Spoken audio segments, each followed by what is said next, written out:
गोकुल की ब्रज नार दयो नित बेचन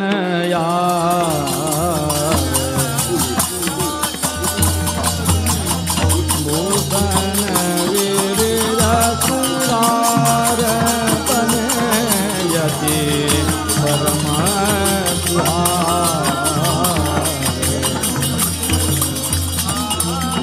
एक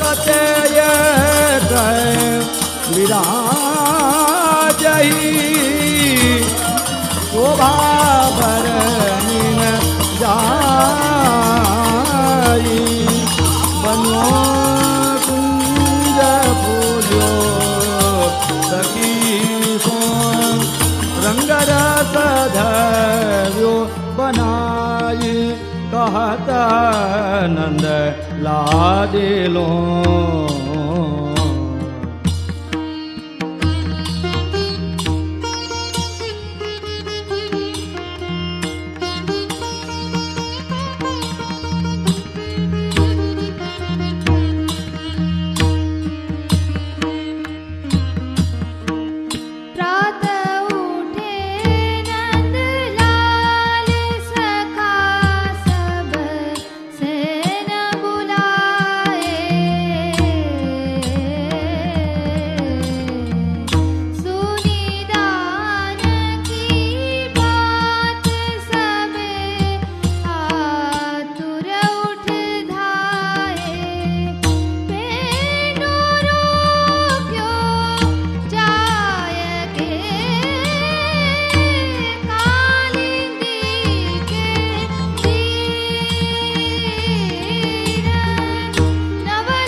बोल श्री वल्लभाधीश की, श्याम सुंदर श्री यमुने महारानी जी की, श्री गोवर्धन नाथ की। तो अपना रोजना क्रम प्रमाण આપણે પરસ્પર પ્રેમથી એક સાથે બધાને ભગવત સ્મરણ જય શ્રી કૃષ્ણ કહી દઈએ। प्रेम से बोलो, अरे जोर से बोलो, एक साथ मिलके बोलो। मारो बात तमारा करता વધારે છે। जोर से बोलो। हाँ, जय श्री कृष्ण, जय श्री कृष्ण, जय श्री कृष्ण। आज भाद्र पक्ष, भाद्र महीना में वद पक्ष में 11 पवित्र दिवस आ पवित्र भूमि में આપણે એકત્રિત થયા છે। इंदिरा एकादशी आजे, तो आज इंदिरा एकादशी आप सर्वे वैष्णवों ने भगवतीओं ने हमारा खूब खूब प्रेम भर्या भगवत स्मरण वंदन जय श्री कृष्ण। आज 11 છે અને ગઈકાલે પણ આપણો સત્સંગ અટક્યો ત્યારે ચંદ બાવાની જે આજ્ઞા થઈ હતી શ્રાવણ સુદ એકાદશીની, તેના અનુસંધાનમાં જ આપણે સત્સંગને વિરામ આપ્યો હતો। તો આજે પહેલાં આપણે એ વિચારીએ કે મહાપ્રભુજી 11 અને 4 જે વ્રત આપણે કરવાના છે, તો એનો આગ્રહ મહાપ્રભુજી શા માટે રાખે છે? જો અહીંયા જે મંદિરો આપણા પુષ્ટિ માર્ગીય શ્રી ચંદ બાબા, શ્રી મદન મોહનજી મંદિરો સિવાય પણ બીજા મંદિરો અહીંયા બિરાજમાન છે, એમાં એક જગન્નાથજીનું મંદિર પણ અહીંયા બિરાજી રહ્યું છે, કારણ કે બધા જ તીર્થોક્ષેત્રો ઠાકોરજીનું આજ્ઞાનું પાલન કરવા અહીંયા હાજર થઈ ગયા હતા. તો 11નો જ્યારે પ્રસંગ નીકળે ત્યારે જગન્નાથજી મંદિર એનો પ્રસંગ તો મહાપ્રભુજીનો આપણે સ્મરણમાં આવે જ. જે મેં તમને ગઈકાલે પરમ દિવસે પણ કહ્યું હતું કે પુરુષોત્તમ ક્ષેત્ર છે, અન્ન ક્ષેત્ર છે, એટલે મહાપ્રભુજીના હસ્તકમલમાં પ્રસાદ મૂકી દીધો. 11નો જ દિવસ હતો.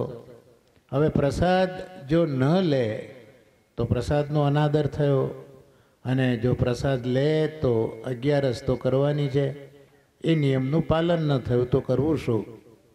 તો મહાપ્રભુજી એ પ્રસાદ પોતાના હસ્તમાં ગ્રહણ કરીને બીજા દિવસની સવાર સુધી આ જે પ્રસાદ 11 એના મહાત્મ્યનું ગાન શ્રી મહાપ્રભુજીએ કર્યું છે.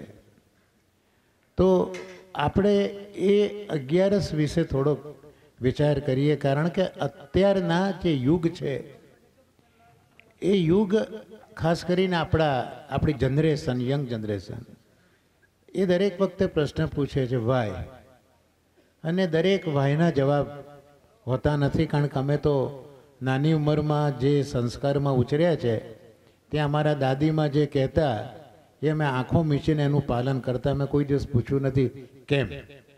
અને મને આજે પણ એમ થાય કે વૈજ્ઞાનિકો બધી શોધખોળ કરે છે તો તરત આપણે એને સ્વીકારી લઈએ છીએ. કોઈ કેમ પૂછતું નથી, કારણ કે એમના કેટલા વર્ષના અનુભવનું નિચોડ તમારી પાસે મૂકે છે. પછી એ કેમ કે શા માટે એનો મારી દ્રષ્ટિએ બહુ સવાલ રહેતો નથી, પણ એની બી અત્યારના એરા સાયન્ટિફિક છે, એટલે આ તો આપણે થોડુંક વિચાર કરીએ કે 11 કરવાનો કારણ શું. તો વૈદિક પરંપરામાં પણ 11નો જિક્ર તો કરેલો જ છે. એમાં બધી જ રીતે આપણે જો વિચાર કરીએ તો એક ફેક્ટરી છે, એમાં તમે જુઓ કોઈક દિવસ શટડાઉન આવે છે. શટડાઉન થાય એટલે કશું પ્રોડક્શન થાય જ નહીં. એટલે જે કંઈ સાફ સફાઈ કરવી હોય ફેક્ટરીમાં, એડજસ્ટમેન્ટ કરવી હોય તે થઈ જાય. તો આપણે પણ મહિનાની શરૂઆતમાં જે કંઈ ભોજન વગેરે વ્યંજનો બધા ખાધા હોય અને હોજરી અને આંતરડા ઉપર કોક વખત આપણે બહુ જુલમ પણ ગુજારી દીધો હોય, તો પછી એ પણ બિચારા કંઈક આરામ તો માગે કે ના માગે.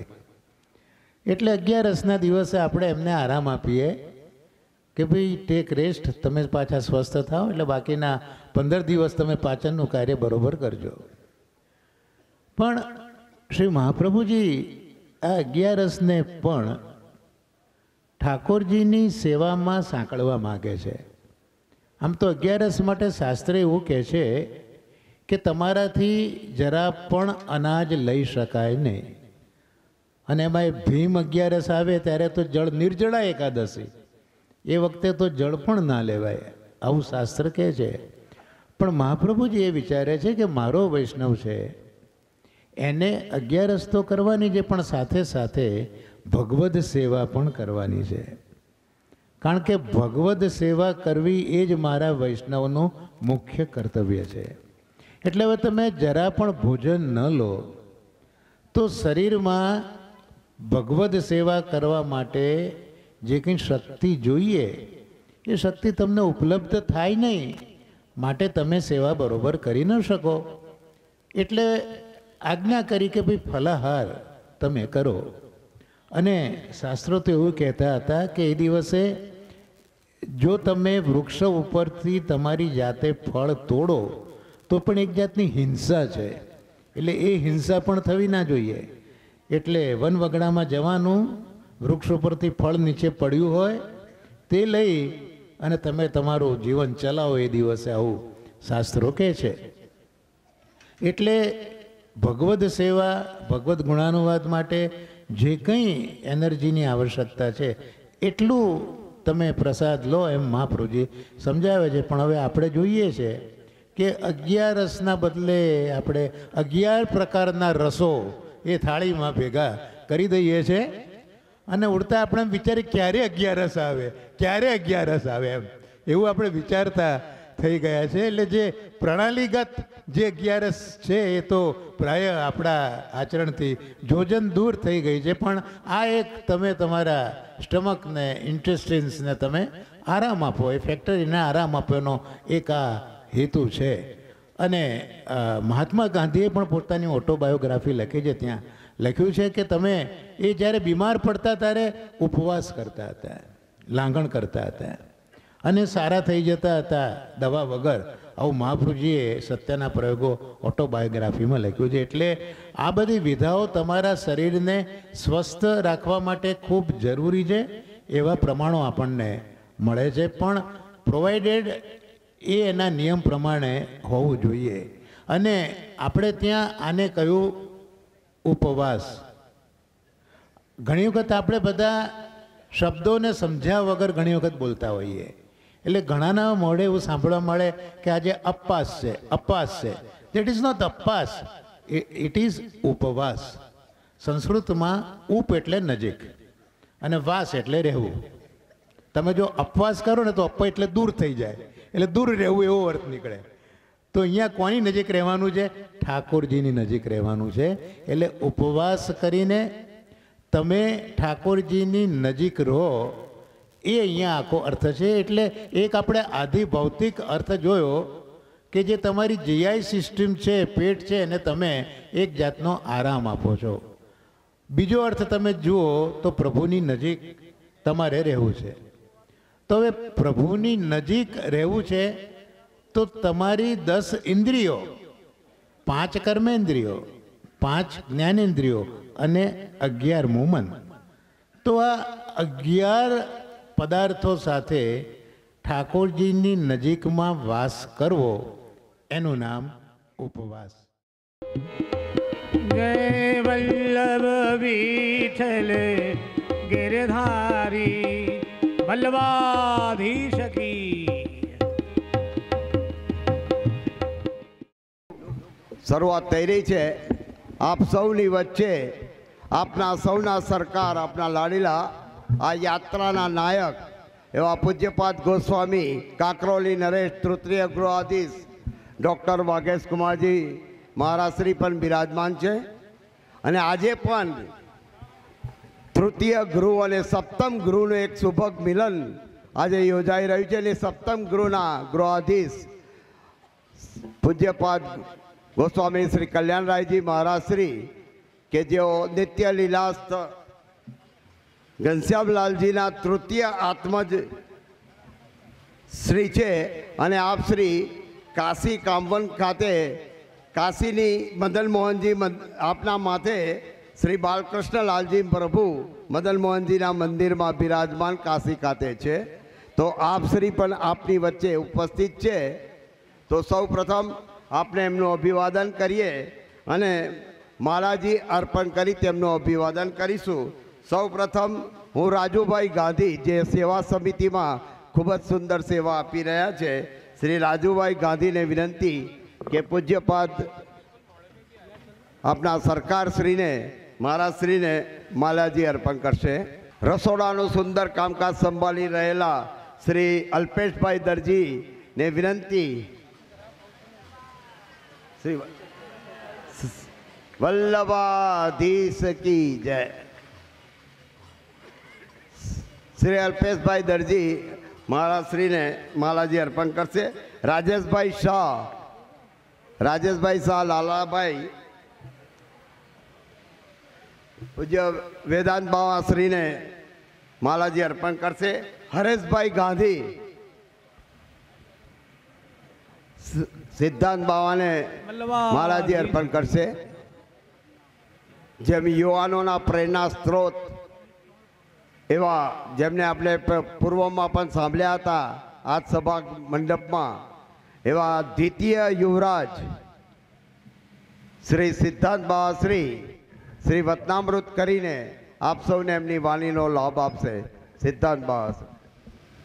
ઉષ્ણીશ માવૃત શિરશ કિબદ્ધિ કેશો लावण्य सिंधुरति सुंदर गोपवेश राजाधिराज पदतो मथुरा जनेश श्री द्वारिका पतिरिहास्ति खलु व्रजेश।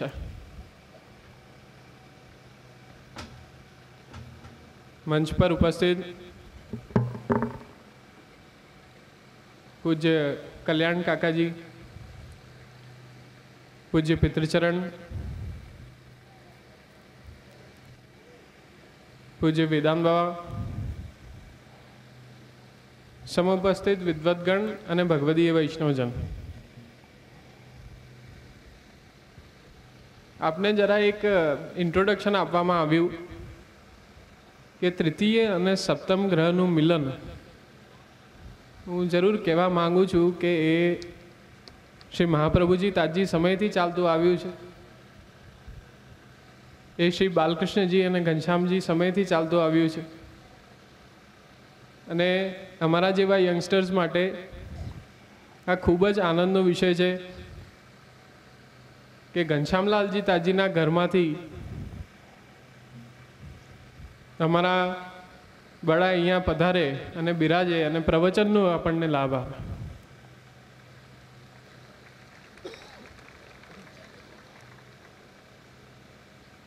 જ્યારે તૃતીય અને સપ્તમ ગ્રહની વાત આવે, અમારા બાળપણનું સ્મરણ થાય છે અમને કે અમારા પૂજ્ય તાચરણની ષષ્ઠી પૂર્તિ આવતી હતી એ સમય. અને ઘનશ્યામલાલજી તાજી બિરાજતા હતા. તો પૂજ્ય પિતૃચરણની અને મારા કાકાશ્રીની ષષ્ઠી પૂર્તિ ઉજવવાની એ સમયે ખૂબ જ ઈચ્છા હતી. અને તાચરણનું કહેવું એક જ હતું કે જો અગર ઘનશ્યામ દાદા એમાં પધારશે તો હું ષષ્ઠી પૂર્તિ ઉજવીશ, બાકી હું નહીં ઉજવું.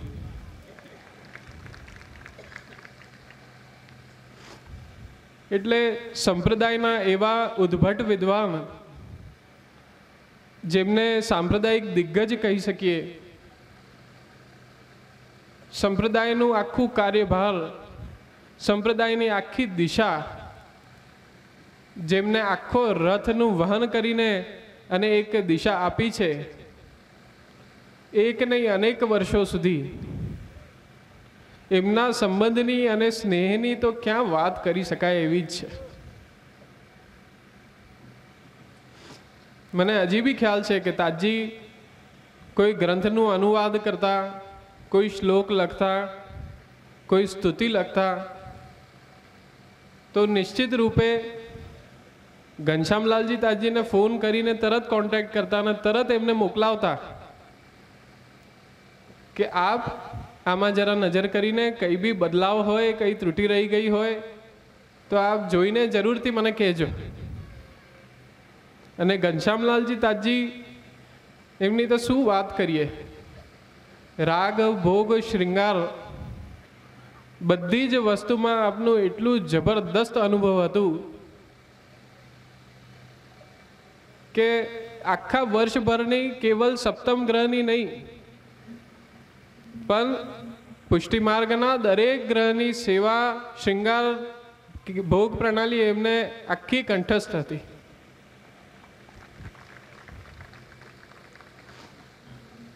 હમણાં સેવામાં અમે લોકો જ્યારે ગયા મદન મોહનજીના સાનિધ્યમાં, તો કાકાજી એ જ આજ્ઞા કરતા હતા કે આપ એટલા શ્રમિત હતા, હોસ્પિટલમાં આપ બિરાજતા તો બી એમનું સ્મરણ એક કેવલ સેવાનું હતું. અને અમારા જેવા યંગસ્ટર્સ માટે સંપ્રદાયને સમજવું હોય તો ઘનશ્યામલાલજી તાજીની અને પૂજ્ય તાજચરણની પુસ્તકો એ પ્રાણાધાર છે એમના. ભક્તિ શું હોય ત્યાંથી લઈને એના અનેકવિધ પ્રકારો, સેવાના પ્રકારો, સ્વરૂપની સમજણ ઠાકોરજીના, એ આપણને આવા દિગ્ગજ બાલક જો બિરાજતા હોય તો જ રસપાન કરાવી શકે. આ બંને આચાર્યોની ખરેખર સંપ્રદાયમાં ખૂબ જ હમણાં કમી છે.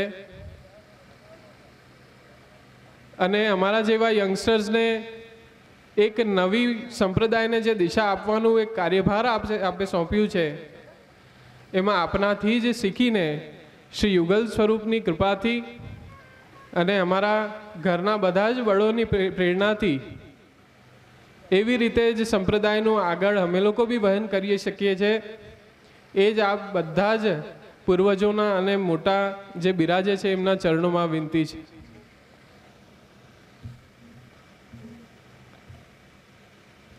આજે પૂજ્ય પિતૃચરણની આજ્ઞાથી અને મારી બી ખૂબ જ ઈચ્છા હતી કે કલ્યાણ કાકાજી તરફની મારી આદરની ભાવનાઓ શબ્દ દ્વારા વ્યક્ત કરી શકવાનો આ સદભાગ્ય પ્રાપ્ત થયો છે. પ્રોટોકોલ પ્રમાણે કલ્યાણ કાકાજી પહેલાં મારે બોલવું પડી રહ્યું છે. બાકી આપની વાણી સાંભળવા આપણે બધા જ આતુર છે, એટલે વધારે સમય ન લેતા હું કલ્યાણ કાકાજીને વિનંતી કરું છું કે આપના વચનામૃતથી આપણને લાભાન્વિત કરે. ધન્યવાદ. नमो भगवते तस्मै कृष्णाय अद्भुत कर्मणे रूप नाम विभेदेन जगत क्रीडति योत श्रीमदाचार्य चरणम शरणम सर्वदेहि नाम अशेष दोष दहनम मस्तके राजताम मम सौंदर्यम निजहृदगतम प्रकटितम स्त्री गूढ़भावात्मकम पुंरूपं पुनस्तदंतर्गतम प्रावी विशत्स्वप्रिये संश्लिष्टा उभयोर्भवौ रसमय कृष्णो हि यत्साक्षिकम रूपम तत्प्रत्यात्मकम परमोभिध्येयम सदा वल्लभम. मंच पर स्थित हिंदी में बोलूँगा चलेगा ना?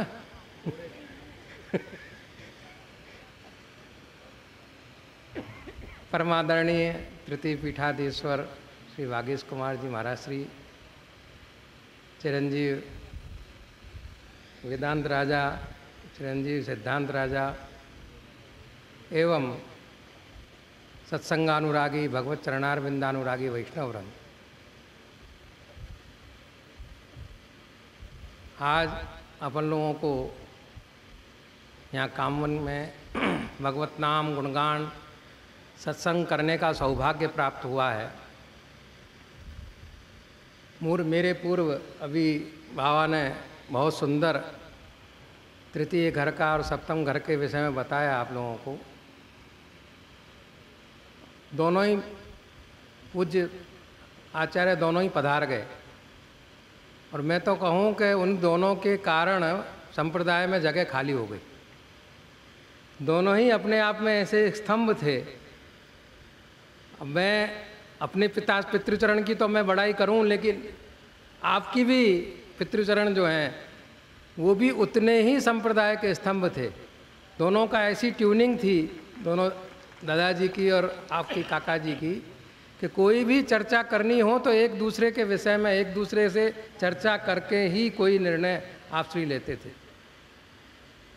आपने तो हमारे दादाजी की करी, पर मैं उनके दादाजी की करता हूँ, लेकिन वो भी एक स्तंभ के रूप में थे और उनकी जगह खाली हो गई संप्रदाय में. अब वो जगह भर नहीं सकती.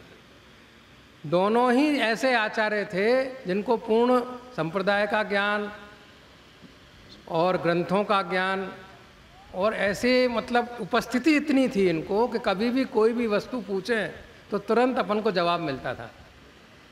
अब मेरे पितृचरण की तो मैं बड़ाई करूँगा ही, उसमें तो कोई बड़ी बात नहीं है. आपने थोड़ी सी बात छोड़ दी अधूरी मेरे पितृचरण की. हॉस्पिटल में थे और मैं ठाकुर जी यहाँ से पधराए थे तो 56 भोग की विचार था मेरा कि भाई 56 भोग करना है. आप तो हैं तो कैसे, तो आपने क्या कहा, एक काम कर, कॉपी पेन लिया, पुस्तक लिखने के लिए, और पेन लिया, यहीं बैठ के मैं 56 भोग का पूरा लिखवा दूँगा. मतलब इतनी उपस्थिति थी. मुझसे पूछा कितने डब्बे का करना है, तो मैंने कि 50-60 डब्बे का करना है. बस वहाँ तुरंत वहाँ से उन्होंने चालू कर दी और पूरा उन्होंने तोला मासा रत्ती कितनी किस सामग्री में कितनी केसर, कितनी कस्तूरी, कितनी अंबर, कितनी इलायची, ये सब तक उसका नाप तोल सब लगा दिया. मतलब ठाकुर जी में कितने आप श्री सब बड़े जितने हैं वो कितने ठाकुर जी में प्रवीण रहते थे कि निरंतर भगवत सेवा और स्मरण के सिवा और कुछ था ही नहीं. आज अपन की परिस्थिति तो ऐसी है कि अपन तो सेवा ठीक है करते हैं, लेकिन बाहर की चर्चाएं ज़्यादा करते हैं अपन। उनकी तो ठाकुर भगवत सेवा के सिवाय और कोई चर्चा ही नहीं होती थी, और भगवत सेवा ही सब कुछ, उसके अन्यथा और कोई चीज़ नहीं। आप पधारते तो क्या आज्ञा करते थे कि मुखिया भीतर या तो अपने सहयोग के लिए है, सेवा अपनी है, अपन को करनी, सेवा अपन को करनी है, और मुखिया भीतर या सहयोग के लिए है कि ठाकुर जी को विलम्ब ना हो जाए, परिश्रम ना पड़ जाए। ऐसी भावना आप बड़ों की थी कि भाई उनके लिए कि अपन को करना है आगे बढ़ के सब कुछ। अब देखें कि कामवन में आप लोग पधारे हो, दो स्वरूप विराजते हैं, दोनों ही स्वरूप रास के प्रधान स्वरूप हैं, श्री गोकुल चंद्रमा जी और श्री मदन मोहन जी, दोनों ही जो हैं स्वरूप। यहाँ कामवन जो है वो आदि वृंदावन का स्वरूप है, और आदि वृंदावन में दोनों ही स्वरूप विराजमान हैं यहाँ पर, और दोनों ही रास के प्रधान स्वरूप हैं। वेणुनाद किया और वेणुनाद करके लघु रास किया, और लघु रास में जहाँ अंतर ध्यान हुए वहाँ तक का जो स्वरूप है श्री मदन मोहन लाल का है। और जब गोपियाँ जो हैं वो सब साधन करके थक गई और कोई साधन से ठाकुर जी प्राप्त नहीं हुए, उसके पास श्री यमुना जी के किनारे पधारी, और यमुना जी के किनारे पधार के वो निस्साधन हो गई। और जब निस्साधन हुई, देखिए ऐसा है कि जब तक साधन बल रहता है ना तब तक रोना नहीं आता। साधन बल किसी को भी रहे तो उसको यूँ होता है कि मैं इस साधन से ये कार्य कर लूँगा, इस साधन से ये काम कर लूँगा। लेकिन जब निस्साधन हो जाता है कि कोई साधन नहीं रहा, तब उसको रोना आता है। और श्री यमुना जी के पास में जाके उन्होंने तासा वहाँ पर रुदन किया, रुदु सस्वरम राजन कृष्ण दर्शन लालसा। तो जैसे ही उन्होंने रुदन किया तो अपने आप जो सौभाग्य मद था वो निवृत्त हुआ, और सौभाग्य मद निवृत्त होने के पश्चात में उनको दैन्यता प्राप्त हुई। और जैसे ही दैन्यता प्राप्त हुई, ऐसे ही तासाम आविर्भूत क्षौरी स्मय मानव काम्बुजा प्रीताम्बर धरा सृग्वी साक्षात मनमत मनमता श्री गोकुल चंद्रमा जी का स्वरूप प्राकट हो गया। ये दोनों ही स्वरूप रास के हैं, और कभी भी जब से वहाँ से पधारे हैं अपने गोसाई जी के घर से, उसके बाद में दोनों स्वरूप साथ ही विराजे, कभी अलग नहीं हुए। जहाँ भी पधारे हैं वहाँ दोनों स्वरूप साथ में ही पधारे हैं, और जहाँ भी विराजे हैं दोनों स्वरूप साथ में ही विराजे हैं, क्योंकि दोनों ही स्वरूप रास के हैं। और दोनों स्वरूप रास के होने के कारण दोनों स्वरूप अपने यहाँ आदि वृंदावन में कामवन में विराजमान है। आपने अभी अभी यात्रा में सब आया होगा ना, वहाँ चरण पहाड़ी पे आपने वेणुनाथ किया, वेणुनाथ का स्थान है यहाँ। चरण पहाड़ी जो है वो वेणुनाथ का स्थान है, चरणारविंद के चिन्ह बने हुए हैं वहाँ। तो आपकी जो लीलाएं हैं उस लीला के लिए ही ब्रज यात्रा काय के लिए करते हैं अपन, कि उन लीलाओं स्थलों पर जा कर के उन लीलाओं का ध्यान करें, उन लीलाओं के विषय में जानें, और उन लीलाओं का फिर शांति से बैठ के सायंकाल रात्रि में सोने से पहले कि आज कौन कौन से स्थल पे गए, वहाँ आज कौन कौन सी ठाकुर जी की लीलाएं हैं, उन लीलाओं का बैठ करके फिर मनन करें। देखिए पंडा जी ने आपको बताया, और बताने के पश्चात ऐसा नहीं होना चाहिए कि गुरोर पठित्वा गुरुवे निवेदितम, वो नहीं होना चाहिए कि आप इस कान से सुना और इस कान से निकाल दिया, वो नहीं। आज कौन कौन से स्थल पे गए और कौन कौन से स्थल पे क्या क्या लीलाओं का वर्णन उन्होंने बताया अपन को, उन लीलाओं का शांति से रात्रि समय में बैठ करके चिंतन करें। ये किससे सीखना है अपन को? गाय से। गाय जब संपूर्ण भोजन कर लेती है तब वो मुंह चला करके चर्वण करती है, जुगाली कहते हैं, और वो पाचन करती है। वो पाचन करके और वो जो भी कुछ उसने खाया है उसको पचाती है शांति से बैठ करके। उसी प्रकार से जो भी श्रवण किया है, जिन भी लीलाओं का अपन ने श्रवण किया है, जिन भी लीलाओं का ध्यान किया है, उन सब लीलाओं का शांति से बैठ करके और फिर उनका ध्यान करना चाहिए। तब कहीं जा करके वो स्वरूप अपने हृदयारूढ़ होता है। अपन को मुख्य फल की आशा रखते हैं अपन कि भाई जो गोपीगणों को, ब्रज भक्तों को, ब्रज सीमंतनियों को मुख्य फल जो प्राप्त हुआ वो प्राप्त हो। तो वो कैसे प्राप्त होगा कि देखो अपने यहाँ 40 दिन का जो बालक होता है ना, बालक होने के पश्चात 40 दिन के बाद उसको नाम श्रवण करा देते हैं, और नाम श्रवण कराने के पश्चात उसको वैष्णव बना देते हैं। उसके बाद में उनके माता पिता का ये कर्तव्य है कि प्रतिदिन उसको अष्टाक्षर का श्रवण कराएं। ये सब वस्तु समाप्त हो गई हैं अपने यहाँ, और समाप्त होने के कारण सब दिक्कतें हो रही हैं। वो वैष्णव गोस्वामी बालक ने उसको नाम श्रवण कराया, उसके पश्चात प्रतिदिन, भले वो बोले कि न बोले, प्रतिदिन अष्टाक्षर का श्रवण करावें। क्यों? अपन देखे आचार्य चरण क्या आज्ञा करते हैं, तस्मात् सर्वात्मना नित्यम श्री कृष्ण शरणम मम वदति वीरेवम सततम स्तेव मृत्यु में मति। निरंतर श्री कृष्ण शरणम मम का जप करने के लिए आप आज्ञा करते हैं। निरंतर श्री कृष्ण शरणम मम का जप कैसा कि सतत, वो जो सतत जो श्री कृष्ण शरणम मम का जो जप है, उससे अपन को पहली सिद्धि है वो अपनी। अब अपन सोच लें कहाँ हैं अपन स्वयं इस विचार को इसको कर लें कि अपन मुख्य फल की जो बात करते हैं, अपन किस जगह पे हैं, कौन सी जगह पे अपन हैं, अपन स्वयं देख सकते, किसी की कहने की आवश्यकता नहीं है। कोई कहे कि तुम ऐसे हो तुम ऐसे हो, नहीं, अपन स्वयं देख सकते हैं कि हम कहाँ हैं। जो आचार्य चरण की जो आज्ञा है, उस आज्ञा में अपन कहाँ हैं, क्योंकि उससे सतत जो अष्टाक्षर का जो स्मरण है, उस सतत अष्टाक्षर के स्मरण से अपना जो ये हृदय है जो उसमें सब प्रकार के जो कलुषित मैल हैं वो निवृत्त होकर के और फिर ठाकुर जी को विराजमान करते हैं। अपने घर में कोई आवे, और आवे तो अपन ऐसे ही गंदे घर में थोड़ी बैठा देंगे, साफ सुथरा करेंगे ना, और साफ सुथरा करके तब उसको बुलाएंगे उसको घर में। ऐसे ही इस हृदय में पधराने के लिए अष्टाक्षर रूपी अमृत से निरंतर उसको सींचना है। जब निरंतर अष्टाक्षर रूपी अमृत से अपन सींचेंगे अब उसको, वो दशा जो है वो कैसी है कि पहली दशा, वो पहली दशा है। फिर दूसरी दशा कौन सी कि उनके बगैर एक क्षण भी रहा नहीं जाए, वो दूसरी दशा। और तीसरी दशा कौन सी कि दैन्यता प्राप्त हो जाए। उसके लिए श्री गोसाई जी आप विज्ञप्ति में आज्ञा करते हैं कि यद दैन्यम तत्कृपा हेतु न तदस्ति ममान्वपि ताम कृपा कुरु राधे या तद्दैन्यम आपनुयात। हे राधा के ईश, जो आपकी कृपा का हेतु है वो दैन्यता मेरे अंदर अणु मात्र भी नहीं है। आप मेरे ऊपर ऐसी कृपा करो कि मुझे वो दैन्यता प्राप्त हो। वो दैन्यता जो है वो ठाकुर जी की कृपा से प्राप्त है, अन्यथा अपन को दैन्यता प्राप्त नहीं है। अपने अंदर जो दिखाते हैं लोग बाग, कोई लपड़ मारता है, कोई यूँ करता है, वो दैन्यता वैन्यता कुछ नहीं है। वो ठाकुर जी की कृपा से प्राप्त है दैन्यता, अन्यथा अपने अंदर तो दैन्यता है ही नहीं। जिस क्षण दैन्यता प्राप्त हो जाती है उस क्षण ठाकुर जी की प्राप्ति है। तीसरी अवस्था है वो। पहली अवस्था अष्टाक्षर का निरंतर जप, सतत निरंतर में अपन सो रहे हैं, जैसे श्वास में बस जाएगा तो श्वास में जैसे अपन श्वास लेते हैं ऐसे उसमें श्वास में बसने के पश्चात अपन को निरंतर श्वास में भी सोते वक्त भी अष्टाक्षर चलता रहेगा। वो पहली अवस्था है।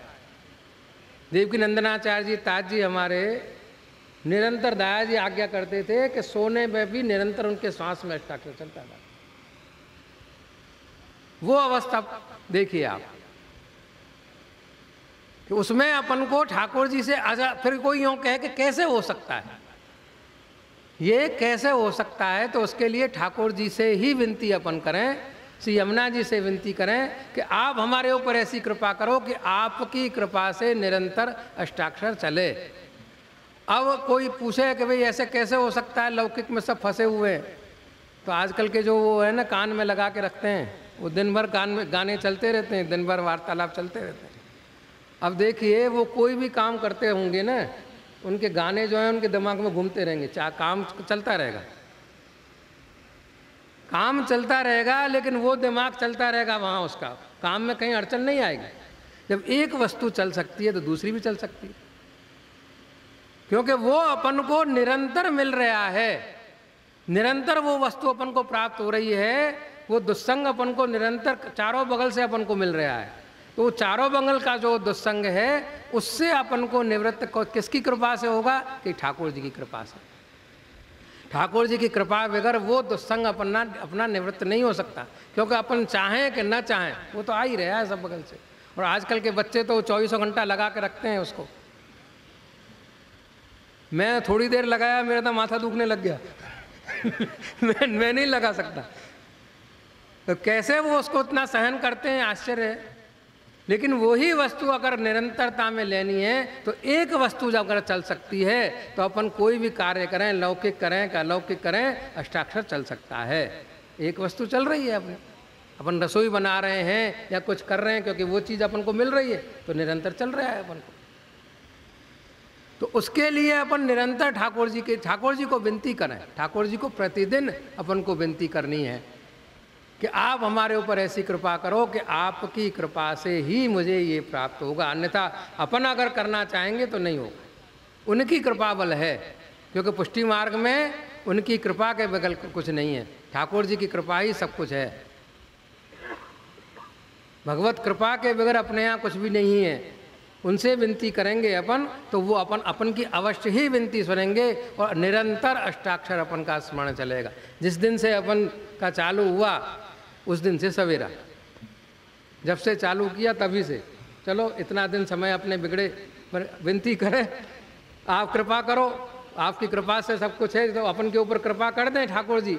अब ब्रज में अपन आए हैं तो ब्रज में आए तो यही अपन उद्देश्य लेके जाएं यहाँ से, क्योंकि अभी देखिए कि ब्रज में सब लौकिक अधिकतर सबका छूटा हुआ है। वैसे तो मोबाइल ऐसी चीज़ है आजकल, तो पहले तो सब छूट जाता था, पर आजकल मोबाइल से सब मिल जाता है, लेकिन फिर भी अपन का अधिकतर छूटा हुआ है। तो प्रभु से यही विनती करें और ब्रज से यही वस्तु लेके जाएं कि अपन निरंतर अष्टाक्षर रूपी अमृत से अपने आप को सींचें। ये वस्तु अगर अपने को मिल गई तो अपन कहेंगे कि अपना सौभाग्य है, ये जो अपनी यात्रा जो है अपनी सफल हो गई। निरंतर अष्टाक्षर अगर अपन जपने लग गए तो अपनी ये यात्रा सफल है, ये समझ लीजिए। अन्यथा तो अपन देखिए घूमते हैं फिरते हैं, कहीं अपन को ध्यान नहीं आता, कोई वस्तु का ध्यान नहीं आता। अपन ठाकुर जी के दर्शन करते हैं, पर दर्शन करने में भी अपन देखें, अगर मान लो दर्शन में देरी है, विलंब है, तो अपन उधर अब लौकिक चर्चा करने लग जाएंगे। लौकिक चर्चा होना ये चाहिए कि समय इस वक्त संध्या आरती का है, कि शयन का है, कि मंगला का है, कि राजभोग का है, तो उस समय की चर्चा अपन करके वो स्वरूप वो लीला को अपने हृदयारूढ़ करें। अभी दान लीला का समय है तो दान का समय है, तो उनकी लीला को अपने हृदयारूढ़ करें, अपने आपस में चर्चा करें। वो तो करते नहीं, अपन करते हैं लौकिक चर्चा। देखिए उसका कितना बड़ा अपने को ऊपर उसका दुष्प्रभाव पड़ता है, ये सोचिए आप। लौकिक चर्चा करते हैं अपन, और लौकिक चर्चा में कहीं कहीं क्लेश भी हो जाता है कभी कभी। लौकिक चर्चा है, लौकिक में तो सब कुछ है। अब उतनी देर में दर्शन खुल गए, दर्शन खुल गए तो वही, अब ठाकुर जी ने कोई ऐसा बटन तो हमारे दिमाग में लगाया नहीं कि उसको बंद करके अलौकिक चालू कर दो, ऐसा तो कहीं है नहीं। अगर ये व्यवस्था की होती तो बहुत अच्छा था, तो ये तो कोई व्यवस्था है नहीं। अब वो लौकिक लेकर के अपन सन्मुख जा रहे हैं, दंडवत कर रहे हैं। देखिए आप, ठाकुर जी का तो कहीं तो ध्यान है नहीं, अपन को दंडवत कर रहे हैं, वहाँ से आशीर्वाद मिल रहा है। अब क्या मिलेगा अपन को, सोच लीजिए आप। ये सब विचार करो, छोटी छोटी बातों पर अपन विचार करें कि लौकिक कैसे छूटे। पुष्टि मार्ग में अपन आए हैं तो भगवत प्राप्ति, भगवत सेवा, भगवत स्मरण के लिए है। ब्रह्म संबंध लिया है तो काय के लिए लिया है कि भगवत सेवा और स्मरण करने के लिए, भगवत प्राप्ति के लिए पुष्टि मार्ग में अपन आए हैं। ब्रज यात्रा भी क्यों कर रहे हैं अपन कि उन ब्रज यात्राओं में, उन स्थलों पर जा कर के भगवान की लीलाओं का स्मरण करके वो लीला अपने मन में आवे, अपने अनुसंधान में आवे, अपने हृदयारूढ़ हो, उसके लिए अपन करते हैं। अब देखिए अपन सब जने आरती के समय दौड़ दौड़ के जाते हैं, क्यों ठाकुर जी और समय नहीं विराजते हैं क्या? आरती के समय क्यों जाते हैं, क्या मुख्यता है? और जब तक आरती नहीं होगी हटेंगे नहीं, हैं भाई? क्या है भाई, ठाकुर जी तो वैसे भी विराज रहे हैं, लेकिन आरती के समय क्यों? इसका कारण है, उस कारण को समझो कि क्यों आरती के समय ही जाते हैं। आरती में जो आरती के दीपक जो हैं वो साक्षात ब्रजभक्तों की आरती है, और आरती जब होती है उस समय अपन को ठाकुर जी से ये अभिलाषा रखनी चाहिए कि जैसी आरती इन ब्रज भक्तों में आपको मिलन की आरती है, ऐसी आपकी कृपा से, इन भक्तों की कृपा से हमारे अंदर भी ऐसी आरती आपके मिलन की जागृत हो। आरती के समय जाने का मतलब ही ठाकुर जी तो विराज रहे हैं वहाँ, लेकिन आरती के समय इस प्रकार की अभिलाषा रखें अपन कि ऐसी मिलन की आरती हमारे अंदर भी आपकी कृपा से जगे। तो उनकी कृपा से जब अपने अंदर वो मिलन की आरती जगेगी तो उस आरती का जो ताप है उसको प्रभु सहन न करके बाहर प्रकट हो जाते हैं। इसलिए सब आरती के लिए दौड़ते हैं कि वो अभिलाषा अपन को रखनी चाहिए। खाली आरती किए, दर्शन किए और चल दिए, उसके लिए नहीं है। आरती के लिए रुक रहे हो तो ये अभिलाषा भी अपने अंदर जागृत रखें कि भाई हमारे अंदर, अब देखो फागुन के महीने में आरती के ऊपर पुष्प वृष्टि करते हैं, क्या कारण है भाई, क्यों पुष्प वृष्टि करते हैं? क्यों कि फागुन जो है वो फागुन में दोनों बगल का जो मिलने का जो ताप है, ठाकुर जी का भक्तों को और भक्तों को ठाकुर जी का, वो पुष्प वृष्टि करके और उसकी शांति करते हैं। ये है, इसके लिए पुष्प वृष्टि की जाती है फागुन के महीने। बीच में, दोनों के बीच में अपन देखो पुष्प वृष्टि करके ठाकुर जी के ऊपर और आरती के ऊपर और उनके ऊपर पुष्प वृष्टि करते हैं कि वो जो मिलन की जो, कि भाई अब ये 40 दिन के बाद में फिर वापस अगली साल मिलना होगा। और ठाकुर जी तो होली के लिए तत्पर रहते हैं हर वक्त। कहीं भी देखो कि होली का विसर्जन नहीं होता अपने यहाँ, होली का विसर्जन नहीं होता। होली खेलने के लिए हर वक्त तत्पर रहते हैं प्रभु, प्रेम का है। और ब्रज में तो ऐसा है कि विवाह इत्यादि होते हैं, वहाँ विवाह में होली जरूर खेली जाती है। तो वहाँ महीना नहीं देखते, कोई भी महीना हो, ब्रज में तो कोई भी महीना हो, विवाह होगा तो होली खेलेंगे। ब्रज का ये है। तो ठाकुर जी है जो उसके लिए ठाकुर जी अपने स्वरूप आनंद की अनुभूति देने के लिए भक्तों को तत्पर रहते हैं, और वो भक्त भी प्रभु की स्वरूप आनंद की अनुभूति लेने के लिए तत्पर रहते हैं। अपने यहाँ मोक्ष तो है नहीं, भगवान में मिल जाना ये तो है नहीं अपने यहाँ कि भगवत स्वरूप में मिल जाना, ब्रह्म बन जाना, वो अपने यहाँ अभिलाषा नहीं है। अपने यहाँ तो अभिलाषा ये है कि प्रभु से अलग रह करके और प्रभु का जो स्वरूपानंद की अनुभूति है वो संपूर्ण इंद्रिय से अपन प्राप्त करें, वो परम फल।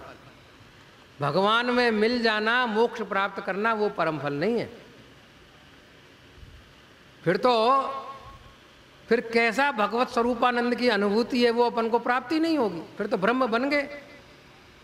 मिश्री से अलग रह कर के, और मिश्री कैसी है उसका स्वाद अपन को आएगा। अपन मिश्री मिल गए, मिश्री में मिल गए तो मिश्री का स्वाद नहीं आएगा अपन। लेकिन मिश्री से अगर अलग अलग रहे और फिर उस मिश्री को अपन ने मुंह में लिया तो अपन को उस मिश्री का स्वाद आएगा। और कैसी मिश्री लेने से कैसा उसका स्वाद आता है, कैसी लगती है और कैसा उसका अनुभव होता है, वो अपन उससे अलग रहेंगे तो होगा। ऐसे ही प्रभु से अपन अलग रहेंगे तब कहीं जा कर के अपन को उनके स्वरूपानंद की अनुभूति प्राप्त होगी। अपने यहाँ बड़े बड़े उत्सवों पे आरती पर मुठिया वारते हैं, वो इसी भाव से है कि चारों प्रकार के मोक्ष को वार करके अपन फेंक देते हैं भगवती कि चारों प्रकार की मोक्ष की अभिलाषा अपने यहाँ नहीं है। अपने यहाँ तो अभिलाषा क्या है कि मैं अहो विधना तो पे अचरा पसार मांगूं, जन्म जन्म दीजिए मोहे याही ब्रज बसो। इस प्रकार की भावना है अपन को कि मैं तुमसे, अचरा किसको कहते हैं, झोली, इसको पसार के मैं मांग रही हूँ तुमसे कि मुझे जन्म जन्म दीजिए और मुझे जन्म जन्म दीजिए और इस ब्रज में वास दीजिए। जन्म जन्म प्राप्त हो अपन को, अपन वैष्णव बने, ठाकुर जी की सेवा करें और ठाकुर जी के वहाँ निकुंज में भी अपन को सेवा प्राप्त हो, यही भावना अपने यहाँ रहती है। और इसी भाव से अपने यहाँ जो सेवा भी है वो इसी भाव से सेवा है। जो अपन देखो सारस्वत कल्प में ब्रज भक्तों ने, ब्रज सीमंतनियों ने जिस प्रकार से सेवा की, आज उसी भाव से अपने यहाँ वही सेवा अपने यहाँ पुष्टि मार्ग में है। और जितनी भी सेवा है वो सारी चारों यूथों के भाव से अपने यहाँ सेवा अंगीकार होती। चारों यूथ उसमें सब सेवा में हैं विद्यमान। और जो यमुना जी जो हैं वो तो खास करके पुष्टि मार्गी जीवों के लिए ही पधारी है। अपन पुष्टि मार्गी जीवों के लिए श्री यमुना जी पधारी हैं और उनकी कृपा अगर प्राप्त होगी तो सबकी कृपा प्राप्त है। पद आता है ना, श्री यमुना अनुप्राणपति प्राण अरुप्राण सुत चहु जन जीव पर दया विचारी। श्री यमुना जी, श्री ठाकुर जी, प्राण श्री आचार्य चरण और प्राण सुत श्री गोसाई जी, आप चारों जनों की कृपा, चारों जनों ने कृपा की और कृपा करके अपन लोगों के ऊपर, अन्यथा कहाँ भटकते अपन। इनकी कृपा से आज अपन को पुष्टि मार्ग की प्राप्ति हुई है और उसका महत्व नहीं समझ रहे अपन लोग। ऐसा है ना, जो साधारण आसानी से कोई वस्तु प्राप्त हो जाए उसका महत्व कोई नहीं समझता। पुष्टि मार्ग का महत्व नहीं समझ रहे अपन। ठाकुर जी की प्राप्ति अपन को कराई है। अपन देखो, आचार्य चरण ने अपने माथे जो स्वरूप पधराया है वो पधरा करके वो फल ही है स्वरूप। वही सेवा करके वही सेवा जो है वो साधन रूप में है और वही सेवा फल रूप में है। फलम वा साधनम यत्र पुष्टि मार्ग सकत्य थे। पुष्टि मार्ग लक्षणामी में कहते हैं ना, सर्व साधन राहित्यो फलाप्तम यत्र साधनम फलम वा साधनम यत्र पुष्टि मार्ग सकत्य थे। जहाँ साधन और फल अलग अलग नहीं है, वही फल है और वही साधन है। अन्य मार्ग में क्या है कि अमुक साधन करो तो उसका अमुक फल मिलता है, लेकिन पुष्टि मार्ग में ऐसा नहीं। पुष्टि मार्ग में फल और साधन दोनों एक ही है। वही ठाकुर जी की सेवा करने वही साधन है और वही ठाकुर जी की सेवा जो है वही फल दशा में प्राप्त होती है अपन को। साक्षात अपने यहाँ पूर्ण पुरुषोत्तम जो विराजमान हैं वो साधन रूप में और फल रूप में दोनों वही सेवा करनी है अपन को। फल दशा में भी वही ठाकुर जी की सेवा करनी है। जैसे अपने यहाँ सेवा बताइए उस प्रकार की सेवा फल दशा में भी है। इसी ग्रंथ में आप आज्ञा कर रहे हैं हरिराय महाप्रभु कि यत्र अंगीकरणे नैव योग्यता आदि विचारणम अविलंब प्रभु कृत पुष्टि मार्ग सकत्य थे। जहाँ जिस पुष्टि मार्ग में योग्यता का विचार नहीं है, ठाकुर जी ने विचार कर लिया तो अविलंब आप उसको अंगीकार करते हैं। जहाँ योग्यता का अमुक व्यक्ति योग्य है कि अयोग्य है इसका कोई विचार नहीं है। दूसरी तरफ एक अर्थ और भी लगता है, यत्र अंगीकरणे एव योग्यता आदि विचारणा। जहाँ अंगीकार जिसको किया है वो ही एक योग्य है और सब अयोग्य है। हम अपनी मन से कितने भी योग्य बनाए ना, ठाकुर जी ने हमारा अंगीकार किया, ठाकुर जी ने हमको हमारा हाथ पकड़ा, वो ही एक योग्य, बाकी सब अयोग्य। अविलंब ठाकुर जी अगर विचार कर लें तो तुरंत उसको प्राप्त कर लेते हैं। तो वहाँ आप आज्ञा करते हैं कि जहाँ योग्यता आदि का विचार नहीं है, प्रभु ने विचार किया, नायम आत्मा प्रवचने न लभ्य न मेधया न बहुना श्रुतेन यमे वैश वृणुते तेन लभ्य। ये प्रभु जो हैं जिसके ऊपर विचार कर लेते हैं कि इस जीव को मुझे प्राप्त करना है, वो योग्य है कि अयोग्य है, उसको अपने योग्य बना लेते हैं। ये परमात्मा प्रभु जो हैं ये प्रवचन इत्यादि करने से प्राप्त नहीं होते, न बुद्धि से प्राप्त होते हैं, न मेधया न बहुना श्रुतेन। ये बहुत कुछ सुनने से ही प्राप्त नहीं होते, लेकिन जिसका ये विचार कर लेते हैं कि अमुक जीव को मुझे प्राप्त करना है, उसको वो प्राप्त कर लेते हैं। यमे वैश वृणुते तेन लभ्य। वो ही उसको प्राप्त कर सकता है, अन्यथा कोई प्राप्त नहीं कर सकता। देखिए, ज्ञान मार्ग में भगवान को भक्त पकड़ते हैं। मरकट मार्जार न्याय है एक, जहाँ ज्ञान मार्ग में भगवान को ज्ञानी पकड़ता है। उसी प्रकार से बंदर जो है, बंदर जो है वो एक जगह से जब दूसरी जगह जब छलांग मारते हैं तो वहाँ बंदर नहीं पकड़ता, बंदर का बच्चा उसको पकड़ता है। और उसमें जरा भी उसकी ढील हो जाए तो नीचे आ जाएगा। और भक्ति मार्ग में क्या है कि भगवान भक्त को पकड़ते हैं। जैसे बिल्ली जो है वो अपने मुंह में अपने बच्चे को पकड़ के ले जाती है, वहाँ बिल्ली का बच्चा नहीं पकड़ता। उसी प्रकार से भक्ति मार्ग में भगवान जो है वो भक्त को पकड़ते हैं। अपने यहाँ कहा है ना, भक्ताभिलाषा चरितानुसारी है, भक्त के अभिलाषा के अनुसार भगवान चरित्र करते हैं। अब अपन तो ये कितने स्वार्थी हैं अपन, देखिए कि अपन ने बात पकड़ लेनी, अहम भक्त पराधीनो, हम भक्त के पराधीन हैं। हम भक्त बने न बने, ठाकुर जी हमारे अधीन हो जाए, क्योंकि ठाकुर जी कह रहे हैं। अपनी दशा ऐसी है, अपन की दशा ऐसी, भाई भगवान ने कहा है अहम भक्त पराधीनो। भक्ताभिलाषा चरितानुसार ही भगवान ने कहा है, भगवान के उसमें आया है कि भक्त के अभिलाषा के अनुसार चरित्र करते हैं। लेकिन हम भक्त बने न बने, भगवान हमारे अधीन हो जाए, ऐसा अपन के है। लेकिन अपन भक्त बने फिर तो अपने आप वो दशा हो जाती है कि माई मेरे श्याम लगो संग डोले, जित जाऊं तित आड़ो आवे बिना बुलाए बोले। वहाँ फिर ऐसी दशा हो जाती, वहाँ फिर भगवान भक्त के पीछे दौड़ने लगते हैं। लेकिन ऐसे भक्त हों, कैसे भक्त के केवल ठाकुर जी के तत्सुखित्वेन सुखित्वम, उनके सुख में ही अपना सुख, भगवत सुख में अपना सुख विचारने वाले जो अपन जीव बनेंगे तब है। अभी तो अपनी ऐसी दशा है कि सवेरे उठते ही भगवान से हे प्रभु हमको ये दो, हमको ये दो, हमको ये दो, लिस्ट आ जाती ठाकुर जी के सामने। अपन दास नहीं जाने, अपन भगवान को अपना दास बना दिया हो ना, ऐसी दशा है कि हमको ला ये सब चीज़ें उपलब्ध करा, ऐसी दशा अपनी है। अंतर्यामी समस्ता नाम भावन जानंती देहिनाम रूप से सबके हृदय में विराजमान है ठाकुर जी, और सबके हृदय में विराजमान है तो उनको पता है कि हमको क्या चीज़ की आवश्यकता है। अगर हम उनसे मांग रहे हैं तो हम उनको अंतर्यामी नहीं मान रहे, सीधी सी बात है। अंतर्यामी मान रहे हैं तो पता है, और मांगना है तो भगवती अपन को सिखाते हैं, यह मांगू गोपी जन वल्लभ, मानुष जन्म और हरि सेवा, व्रज वसवो मोह कीजय सुलभ। मांगना हो तो उनसे मांगना सीखो, भगवतियों से मांगना सीखो। अपन तो लौकिक जीव हैं, लौकिक ही मांगते हैं अपन तो, लेकिन सीखना है अपन को। पूरे जीवन अपन को पुष्टि मार्ग में इन भगवतियों से सीखना है कि किस प्रकार से इन्होंने, इन भगवतियों ने ठाकुर जी को प्राप्त किया, कैसे अनुभूति करी। मनुष्य जन्म प्राप्त हो, ब्रज में यहाँ मैं रहूँ, यमुना जल में नित्य प्रति नहाऊं, वैष्णव जन को दास कहाऊं। देखो वैष्णवों के दास होना बहुत कठिन है भाई। ठाकुर जी के दास और आचार्य चरण के दास हो जाएगा कोई, गोस्वामी बालकों के भी दास हो जाएंगे, लेकिन वैष्णवों के दास होना बहुत कठिन है। वैष्णवों की सेवा करना बहुत कठिन काम है, अभिमान की निवृत्ति होती है उससे। और वहाँ पे भी आप देखिए वृत्तासुर चतुश्लोकी में भी क्या कहा है, अहम हरे तव पादयिक मूल दासानुदासो भवितास्मि भूय। दासों के भी दास में हूँ। दास के दास का हो जाना, दास हो जाना बड़ी बात नहीं है, लेकिन दासों के भी दास होना बहुत बड़ी बात है। वो उसको निभाना बहुत कठिन है, क्योंकि वहाँ तो ये हो जाता है जैसे तू वैष्णव वैसा मैं वैष्णव, जैसा तू है ऐसा ही मैं हूँ, वहाँ ऐसी दशा हो जाती।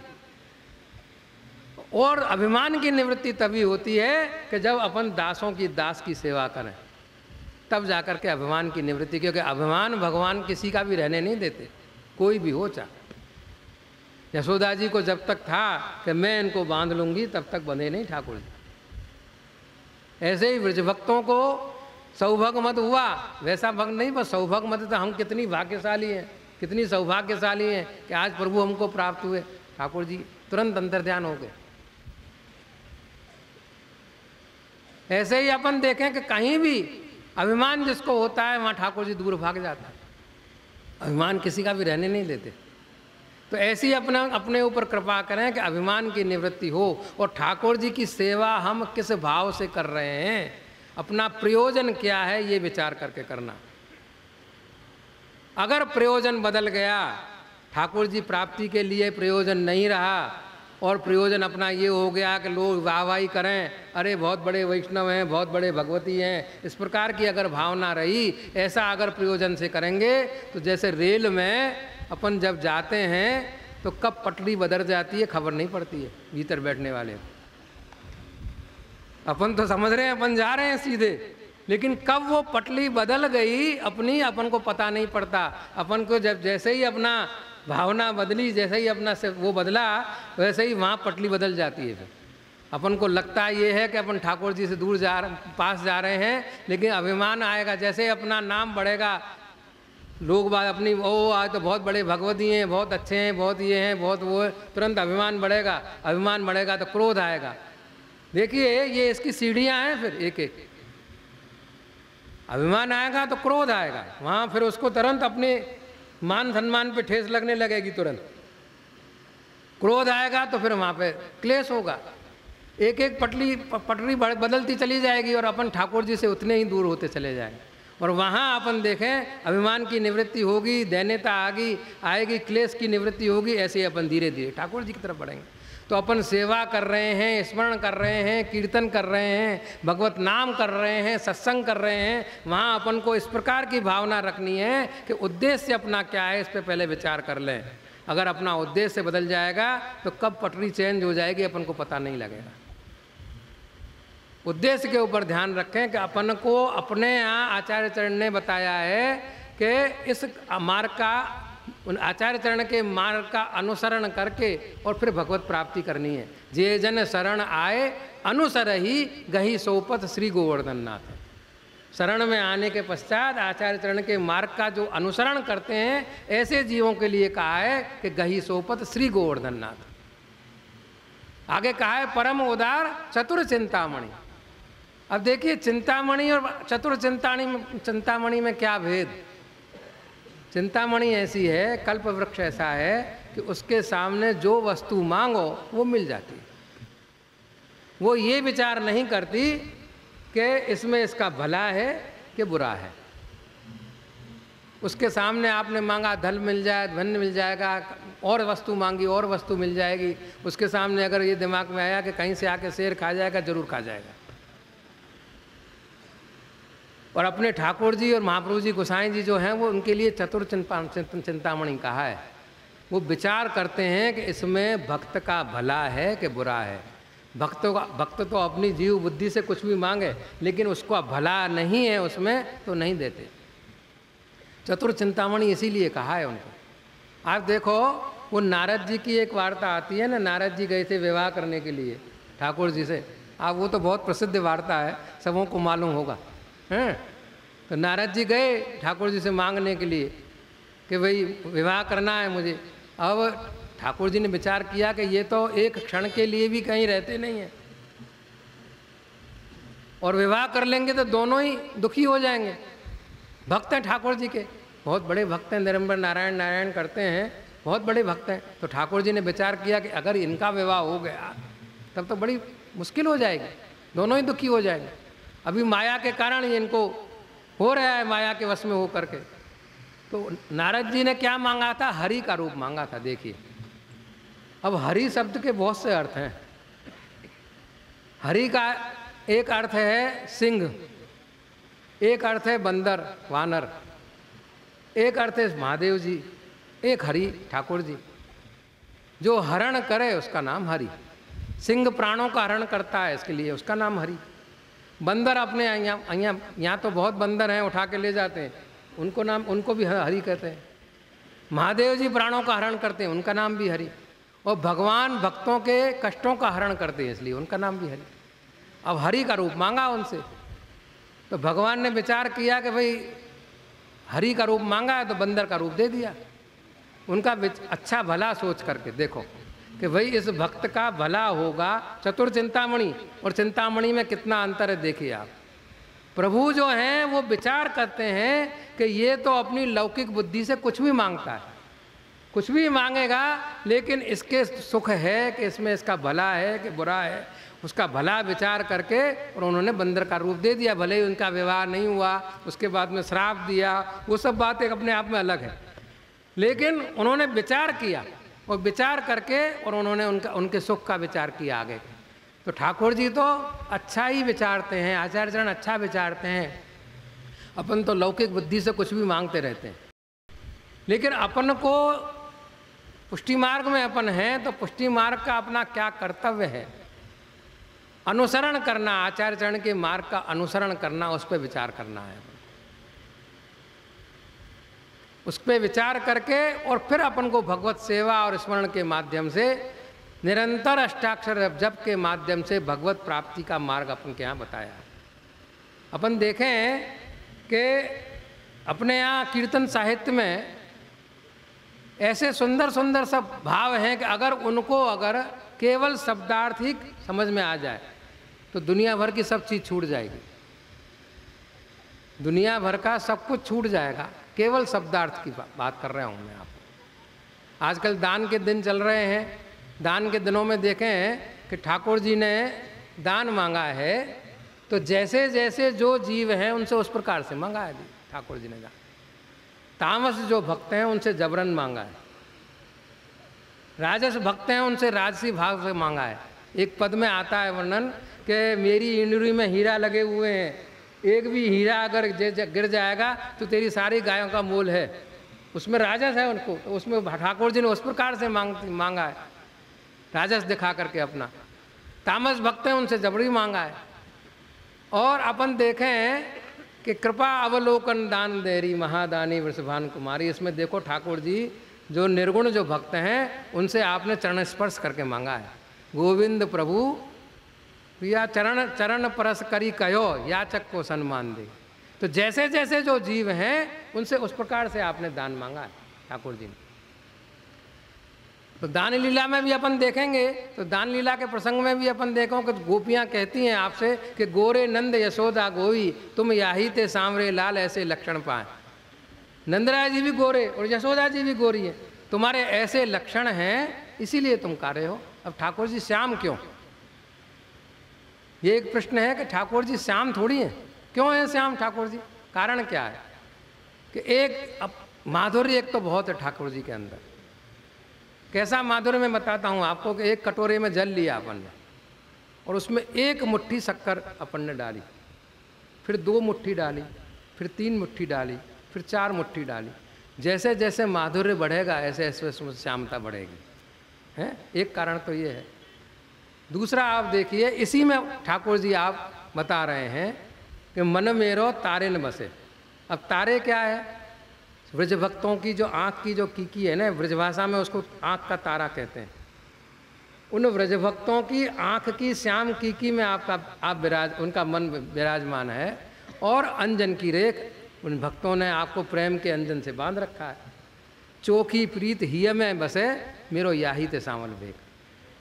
ठाकुर जी स्पष्ट उसमें कह रहे हैं कि उनके आँख के नेत्र के जो ये काली श्याम कीकी है उसमें मेरा मन बसा हुआ है। उन भगवतियों ने अंजन से मुझे बांध रखा है प्रेम से, इसलिए उसमें से बाहर भी नहीं निकल सकता। अपने यहाँ देखो कि ठाकुर जी के जो मंदिर के जो दरवाजे हैं वो क्या है कि पलक हैं, पलक की भावना है ब्रज भक्तों की। पलक के अंदर ठाकुर जी विराजते हैं। अब सामग्री लेके चले अपन, दोनों हाथ में सामग्री है। बहुत से क्या करते हैं, पैर से खोल देते हैं। नहीं, पैर से नहीं खोलना। पैर से खोलेंगे तो क्या होगा, उनके नेत्रों में भगवदियों के पलकों के अंदर, नेत्रों के अंदर विराज रहे हैं। पुत्रिन पलंग पे लाप बिछाए पलक की कर दे बंद के मार। बहुत सी जगह आ रहे हैं, इसका वर्णन देखिए कि पुत्री रूपी पुत्री, ये श्याम जो की है उसको पुत्री कहते हैं ब्रजभाषा में। इसमें पलंग बिछा करके ठाकुर जी स्वामी जी को पधरा करके और पलक रूपी जो दरवाजा है उसको बंद कर। तो वो ब्रज भक्तों के आप वहाँ पलकों में, आप नेत्रों में विराजते हैं। तो ठाकुर जी के मंदिर के जो दरवाजे हैं वो नेत्र, उनकी पलकें हैं, तो उनमें अपन को कभी भी पैर नहीं लगाना। ये ध्यान रखना, सेवा में अपराध न पड़े, ये ध्यान रखने की आवश्यकता है अपन को। सेवा करने में भी अपने यहाँ देखिए कि शास्त्रम अवगत्य मनोवाक बुद्धि श्री कृष्ण सेव्य, स्पष्ट आज्ञा है कि समझ बूझ करके और फिर सेवा और स्मरण करना। ऐसे ही नहीं किसी ने कहा और ऐसे ही करने लग गए, ऐसे ही नहीं है। पुष्टि मार्ग में ऐसे ही नहीं है कुछ भी। बिगड़ सोचे समझे, बिगड़ समझे अपन को करने की आज्ञा नहीं है। अपन कहीं भजन हो रहा है, एक जगह में गया था पधरामनी में, तो वहाँ भजन हो रहा है, भजन कर रहे थे। अब भजन सुनिए क्या कर रहे थे वो, कि राधा जी मैं आपके दर्शन करने आ रही हूँ, मेरे लिए आप अब धर्मशाला बनवा देना, कुआं खुदवा देना, ये करवा देना, वो करवा देना। राधा जी नौकर हैं हमारी। भजन के नाम से कहीं भजन हो रहा है तो बिगड़ सोचे समझे भजन में प्रवेश नहीं कर जाना। इसीलिए कहा है कि सोचे समझे बिगड़ सत्संग भी नहीं करना। कहीं ऐसा ना हो कि सत्संग के नाम से कहीं दुस्संग ना मिल जाए। अगर वो गीला है तो हमको गीला करेगा, वो खुद ही सूखा है तो हमें क्या करेगा गीला। गीले कपड़े के संग सूखे कपड़े को रखेंगे तो वो गीला होगा। दोनों ही सूखे कपड़े हैं तो कहाँ से गीला हो जाएगा।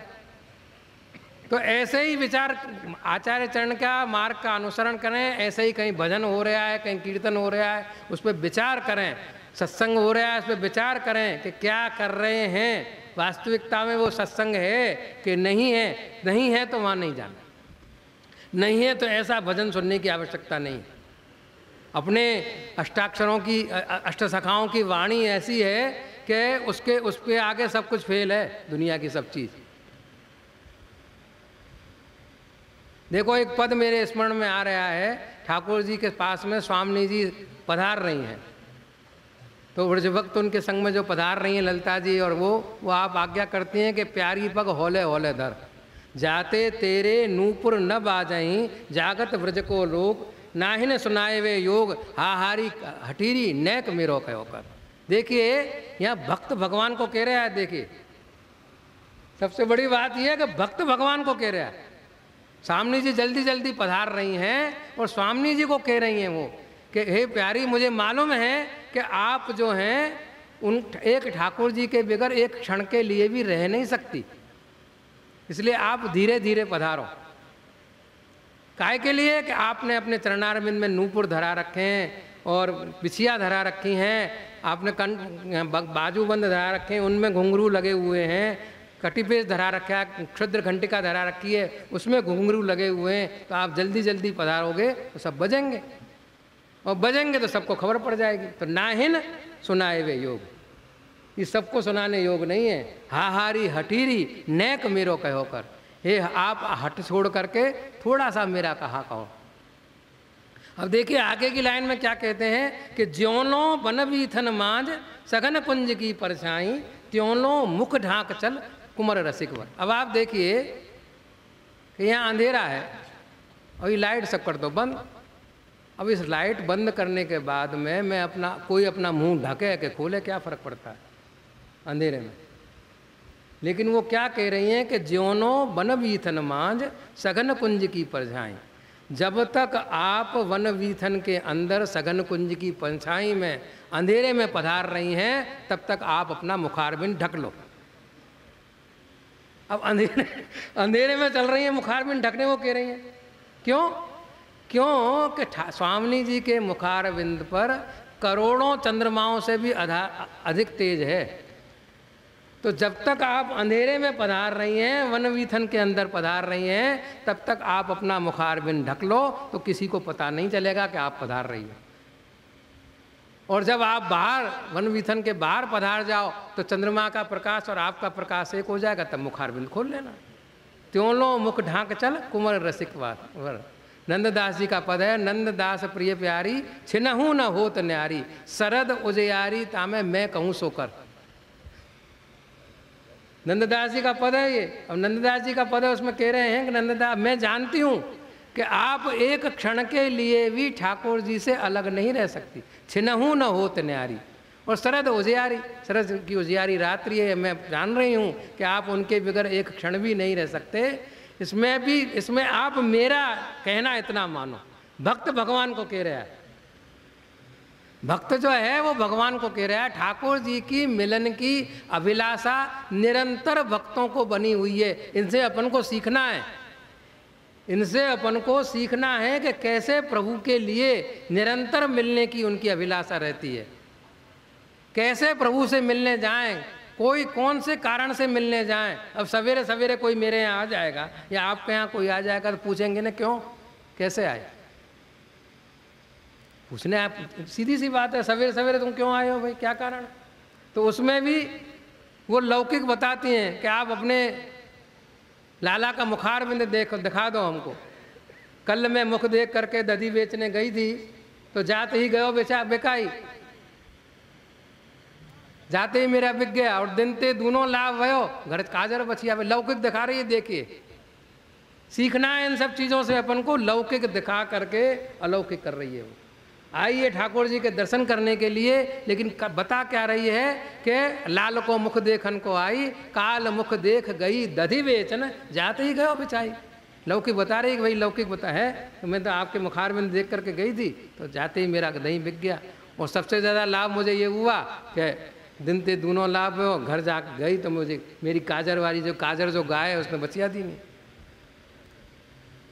तो देखिए ये अपन को इन सब वस्तुओं से सीखना है कि कैसे अपन को इन भगवदियों से सीख करके, आज तो अपन की ऐसी दशा है कि कहीं जाने के लिए अपन को अगर बचना हो न तो कह देते 3 तो हमारे ठाकुर जी की सेवा में ही बच जाते हैं। 3 तो हमने बाकी जैसे सेवा में क्या थी हमें अभी। तो इनसे अपन को सीखना है। बहुत सी लौकिक बातें हैं, अपन बता सकते हैं कि अपन बाथरूम में है कि ये है कि वो है, या कुछ भी कह सकते हैं, लेकिन अपन लौकिक बता करके और अलौकिक करते हैं। देखिए वहाँ अपन को बहुत से ऐसे पद मिलते हैं जिसमें अपनी रई को वो फेंक आई और रई को फेंक करके आई कि मेरी रई नहीं मिल रही है, तो आप दे यशोमती नेक अपनी रई दे दो। किस बहाने से आना, कोई ना कोई बहाने से ठाकुर जी को मिलने आना, ठाकुर जी के कैसे दर्शन करें, बस यही अभिलाषा उनकी, और कुछ नहीं है। और वहाँ आप देखो भक्त के लिए भगवान भी उतने ही तत्पर रहते हैं। जितना भक्त भगवान को बसता है उतना भगवान भी भक्त को बसते हैं। समय का कुछ है। जितना भक्त भगवान को बसता है उतना भगवान भी भक्त को बसते हैं। अब देखिए वो आए तो रोज तो ठाकुर जी को जगाते हैं तो बड़ी मुश्किल से जगते हैं। चिरैया चौचहानी सुन सकई की वाणी, इसमें आप देखिए कि ठाकुर जी को बड़ी मुश्किल से जगाते हैं और फिर खींच करके से यशोदा जी कहती हैं कि जगो उठो क्यों ना प्यारे, तुम जग क्यों नहीं रहे हो। सब आ गए, सुदामा वगैरह सब पधारे आए, सब आ गए अपने यहाँ से, आपके ग्वाल बाल सब आ गए, आप उठ ही नहीं रहे हो। रोज तो ऐसे उठते हैं, उस दिन देखो बेगर जगाए ठाकुर जी जग गए। जितना भक्त जो है वो भगवान के लिए तड़पते हैं, उतने भगवान भी उतना ही उसका स्मरण करते हैं। तो भक्त और भगवान का एक कनेक्शन है, क्योंकि प्रेम जो है ना दोनों तरफ से होता है, एक तरफा प्रेम कभी नहीं हो सकता। जितना भक्त भगवान को प्रेम करते हैं उतना भगवान भी भक्त को प्रेम करते हैं। और प्रेम सीधी सी बात है, लौकिक हो या अलौकिक है, प्रेम में 1-2 के बीच में जहाँ तीसरा आएगा वहीं खड़बंदल चालू हो जाएगा। वो कैसा भी प्रेम क्यों नहीं है, लौकिक है या अलौकिक है, पति पत्नी का हो या बच्चों को ही देख लीजिए। अपने गोद में बच्चा बैठा है तो दूसरा बच्चे को अच्छा नहीं लगेगा, गोदी में बैठा हुआ उसको पकड़ के खींचेगा, क्योंकि प्रेम तो 2 के बीच में ही होता है, तीसरे के बीच में तो प्रेम है ही नहीं। पति पत्नी का हो, प्रियतमा प्रियतम का हो, बालक का हो अथवा भक्त भगवान का हो, जितना प्रगाढ़ प्रेम एक दूसरे का जितना होगा कि हम तुम्हारे हैं और तुम हमारे हो, जब तक हम दोनों एक दूसरे के नहीं होंगे, क्योंकि एक तरफा प्रेम तो हाथ ऐसे चलेगा, ताली बजाने के लिए दोनों चाहिएंगे हाथ, तभी ताली बजेगी। तो प्रेम के लिए दोनों बगल से प्रगाढ़ जब तक प्रेम होगा तब ही जा कर के और अपना प्रगाढ़ प्रेम होता है। ठाकुर जी भी उनके बीच में, उन दोनों के भक्त और भगवान के बीच में किसी तीसरे को नहीं चाहते। और अपने प्रभु जो हैं वो सर्व सामर्थ्यवान हैं, कर्तुम अकर्तुम अन्यथा कर्तुम, सब सामर्थ्यवान हैं, दुनिया में भटकने की आवश्यकता नहीं है हमको, सब कुछ सामर्थ्यवान है सब कुछ। और उनको मालूम है हमको किस वस्तु की आवश्यकता है, उनको मालूम है तो उनसे मांगने की भी आवश्यकता नहीं है, उनको खबर है हमको किस वस्तु की ज़रूरत है। तो मांगे तो उनकी सेवा मांगे, उनका स्मरण मांगे, उनके चरणारविंद हृदयारूढ़ हों, ऐसी अपने ऊपर अभिलाषा रखें कि उनके चरणारविंद से प्राप्ति है भगवान की। भगवान की जो प्राप्ति है वो कहाँ से है कि चरणारविंद से भक्ति है। भक्ति की प्राप्ति कहाँ है, चरणारविंद में। और अपन स्पष्ट ये मांगते हैं कि आपके चरणारविंद हृदयारूढ़ हों। अपन क्या, लक्ष्मी जी भी आप देखिए कि वो भी भगवान के चरणारविंद की सेवा करती हैं। सीरियत पदाम्बुज रजर चकमे तलस्या, उसमें देखिए आप कि लक्ष्मी जी को जो कहाँ स्थान दिया है कि हृदय पर, लेकिन लक्ष्मी जी निरंतर भगवान के चरणारविंद का सेवन करती हैं। और तुलसी जी कहाँ, कि अपन देखो गद्य मंत्र समर्पते हैं तो कहाँ, चरणारविंद। तुलसी जी को स्थान चरणारविंद में दिया है, लेकिन फिर भी लक्ष्मी जी जो हैं वो चरणारविंद का सेवन करती हैं। तो आपके चरणारविंद से भक्ति की प्राप्ति है, तो प्रभु से प्रतिदिन अपन को यही आकांक्षा रखनी है, यही मांगना है कि आपके चरणारविंद हृदयारूढ़ हों, आपका नाम निरंतर जपते रहें, भगवत नाम रूपे अमृत से अपने आप को सींचें। जैसे अपन प्रतिदिन अपना आन्निक करते हैं, भोजन इत्यादि करते हैं, उसी प्रकार से प्रतिदिन ठाकुर जी से ये अभिलाषा रखें कि आपकी सेवा स्मरण बने, आपके चरणारविंद की प्राप्ति हो, आपकी चरणारविंद हमारे हृदयारूढ़ हों और हमको प्रेम, जो शुद्ध प्रेम जो है वो आपसे प्राप्त हो। ऐसी हमारे ऊपर कृपा करें, वो अवश्य ही कृपा करेंगे। और प्रतिदिन अपन उनसे यही अभिलाषा रखें। अपन भगवदीय हैं, अपन पुष्टिमार्गीय हैं, तो पुष्टिमार्गीय जीव का यही कर्तव्य है कि सेवा और स्मरण के माध्यम से भगवत प्राप्ति करना, ये परम फल है। उनके स्वरूपानंद की अनुभूति करना, ये परम फल है। इतना इनसे विनती करते हैं प्रभु से कि आप लोगों के ऊपर कृपा करें, आपको अपने स्वरूपानंद की अनुभूति के लिए आगे बढ़ाएं और भगवत नाम रूपी अमृत से आप लोग सब अपने आप को सींचें, ऐसी प्रभु से विनती करते हैं। इतना कह कर के मैं अपने स्वल्प वक्तव्य को यहीं समाप्त करता हूँ। बोलो वल्लभाधीश की जय। खूब सुंदर शैलीમાં મર્મજ્ઞ ભાષામાં અને સચોટ દૃષ્ટાંત સાથે આપ સૌને આ કથાની અંદર આપ તરબોળ કરી દીધા અને ખૂબ જ સુંદર માર્ગદર્શન સાથે આપે જે જણાવ્યું, તો આપ શ્રીના દંડવત ચરણોમાં દંડવત પ્રણામ સાથે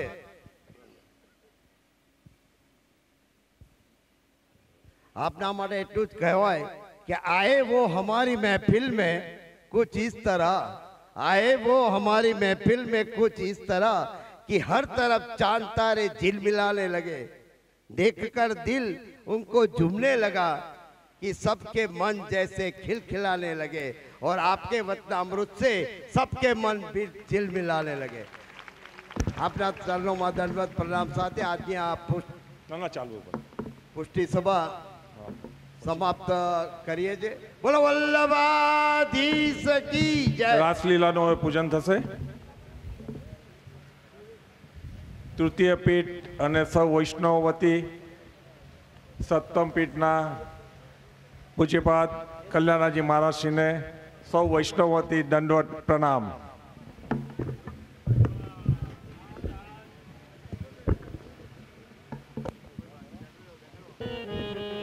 आरती करो ब्रजनारी कंचन थारी, आरती करो ब्रजनारी।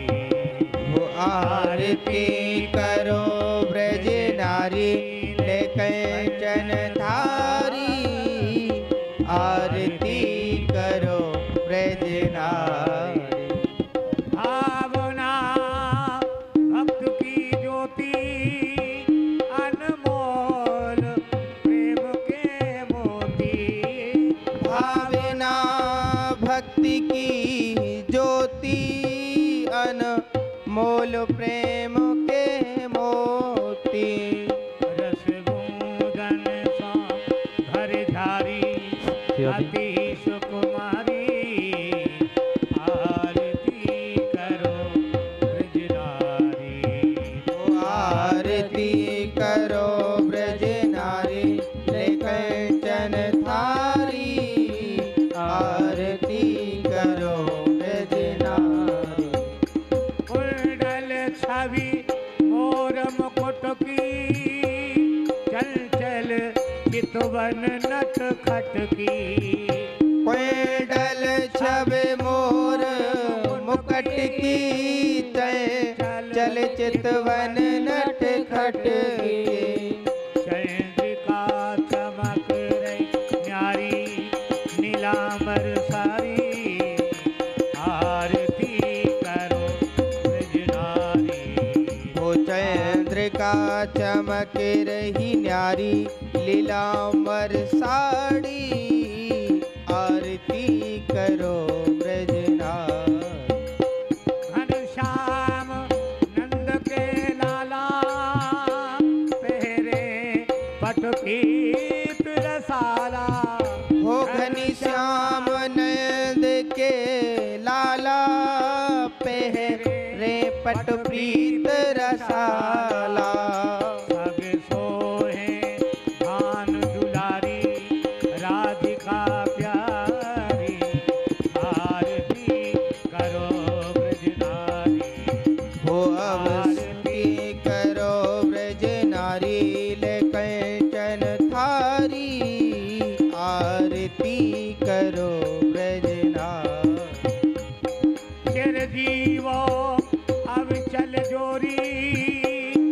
मोहन वृषभान किशोरी। हो चिरजीवो अब चल जोड़ी मोहन वृषभान किशोरी। यह रस कन की फुलवारी जगत लगे खारी। आरती करो ब्रजनारी। हो ये रस कन की फुलवारी जगत लगे खारी। आरती करो ब्रजनारी। आरती करो जय हो। ब्रजनारी ने कंचन हारी। आरती करो ब्रजनारी। कटारे सो क्रीट की मांगी की पागे की धारी की जय जय। टपारे